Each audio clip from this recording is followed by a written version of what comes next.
Ce n'est que la parole pure de Dieu qui vous amènera le Saint-Esprit. Je ne vous demande même pas d'être mes fanatiques. Non. Je vais vous amener où? Je n'ai pas un ciel à moi. Mais le royaume des cieux, c'est Jésus-Christ.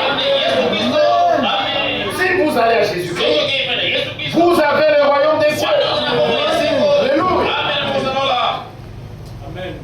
Non, moi, même si on prêche comment, moi j'apprécie Monsieur X. Non, nous ne venons pas ici pour apprécier un certain monsieur. Nous venons ici pour recevoir Jésus-Christ. Et Jésus-Christ est la parole de Dieu. Mais comment on peut parvenir à la connaissance de ce seul vrai Dieu et c'est lui qui l'a envoyé? Comment? Romains 10. Partie du verset 13. Car quiconque invoquera le nom du Seigneur sera sauvé. Verset 14. Comment donc invoqueront-ils celui en qui ils n'ont pas cru? Et comment croiront-ils en celui dont ils n'ont pas entendu parler? Et comment entendront-ils parler s'il n'y a personne qui prêche? Amen. Et comment y aura-t-il des prédicateurs s'ils ne sont pas envoyés? Mais bien aimé frères et sœurs, pour arriver à la connaissance du véritable Dieu, il faut que Dieu envoie ses serviteurs.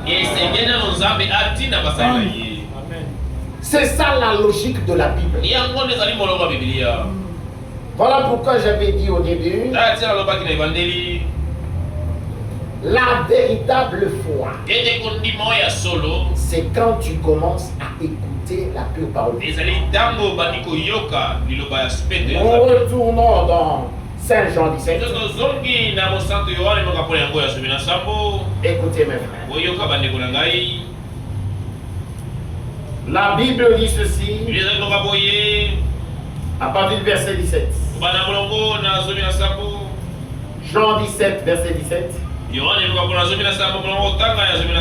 Sanctifie-les par ta vérité. Ta parole est la vérité. Amen. Comme tu m'as envoyé dans le monde, je les ai aussi envoyés dans le monde. Je me suis sanctifié moi-même pour eux, afin que eux aussi soient sanctifiés par la vérité. Toute parole qui est prêchée dans les dénominations, cette parole n'est pas la vérité. S'il y a une portion de vérité et qu'il y a une parole intellectuelle, cela n'est pas la vérité. Et comment vous serez sanctifiés? Ceux qui sanctifient, c'est la vérité. Ça, c'est le mécanisme que Dieu donne lui-même. Pour arriver à la sanctification, il faut croire à la vérité. Amen. Vous croyez que la vérité, ce sont les citations de Frère Branham? Non. Vous croyez que la vérité, ce sont les citations d'Évard de Franck? Il y a des gens qui sont riches dans les citations de Frère Franck, mais ne pas croire comme Franck. Est-ce que vous acceptez cela? Il y a des gens qui sont riches dans les citations de William Marion Branham, mais ils ne croient pas comme William croit. Comme il croyait.